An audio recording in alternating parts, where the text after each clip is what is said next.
ತೂಕ ಹೆಚ್ಚಾದರೆ ಏನು ಮಾಡಬೇಕು ಎಂಬ ಪ್ರಶ್ನೆಗೆ ಗುರುಗಳಿಂದ ಬಂದ ಉತ್ತರ ಹೀಗಿತ್ತು: ತನುವಿನ ತೂಕಕ್ಕೆ ವ್ಯಾಯಾಮ, ಮನದ ತೂಕಕ್ಕೆ ಧ್ಯಾನ, ಧನದ ತೂಕಕ್ಕೆ ದಾನ ಮಾಡಬೇಕು ಎಂದರು.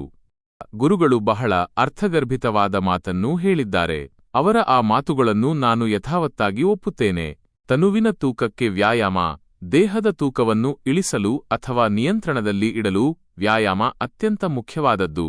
ನಿಯಮಿತವಾದ ವ್ಯಾಯಾಮವು ಕ್ಯಾಲೋರಿಗಳನ್ನು ಬರ್ನ್ ಮಾಡಲು, ಸ್ನಾಯುಗಳನ್ನು ಬಲಪಡಿಸಲು ಮತ್ತು ಚಯಾಪಚಯವನ್ನು ಹೆಚ್ಚಿಸಲು ಸಹಾಯ ಮಾಡುತ್ತದೆ.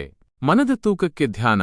ಮನಸ್ಸಿನ ತೂಕ ಎಂದರೆ ಆತಂಕ, ಒತ್ತಡ, ಚಿಂತೆಗಳು ಮತ್ತು ನಕಾರಾತ್ಮಕ ಆಲೋಚನೆಗಳು. ಧ್ಯಾನವು ಮನಸ್ಸನ್ನು ಶಾಂತಗೊಳಿಸಲು, ಏಕಾಗ್ರತೆಯನ್ನು ಹೆಚ್ಚಿಸಲು ಮತ್ತು ಭಾವನೆಗಳನ್ನು ನಿಯಂತ್ರಿಸಲು ಸಹಾಯ ಮಾಡುತ್ತದೆ. ಇದು ಮಾನಸಿಕ ಆರೋಗ್ಯವನ್ನು ಸುಧಾರಿಸುತ್ತದೆ. ಧನದ ತೂಕಕ್ಕೆ ದಾನ. ಹಣದ ತೂಕ ಎಂದರೆ ಅದರ ಮೇಲಿನ ಅತಿಯಾದ ವ್ಯಾಮೋಹ ಅಥವಾ ಸ್ವಾರ್ಥ. ದಾನ ಮಾಡುವುದರಿಂದ ನಾವು ಆ ವ್ಯಾಮೋಹವನ್ನು ಕಡಿಮೆ ಮಾಡಿಕೊಳ್ಳಬಹುದು ಮತ್ತು ಇತರರಿಗೆ ಸಹಾಯ ಮಾಡಿದ ಸಂತೃಪ್ತಿಯನ್ನು ಪಡೆಯಬಹುದು. ಇದು ನಮ್ಮನ್ನು ಹೆಚ್ಚು ಉದಾರರನ್ನಾಗಿ ಮಾಡುತ್ತದೆ. ಗುರುಗಳ ಈ ಮಾತುಗಳು ಕೇವಲ ತೂಕದ ಬಗ್ಗೆ ಮಾತ್ರವಲ್ಲದೆ, ನಮ್ಮ ಜೀವನದ ಸಮತೋಲನವನ್ನು ಕಾಪಾಡಿಕೊಳ್ಳುವ ಮಹತ್ವವನ್ನು ತಿಳಿಸುತ್ತವೆ.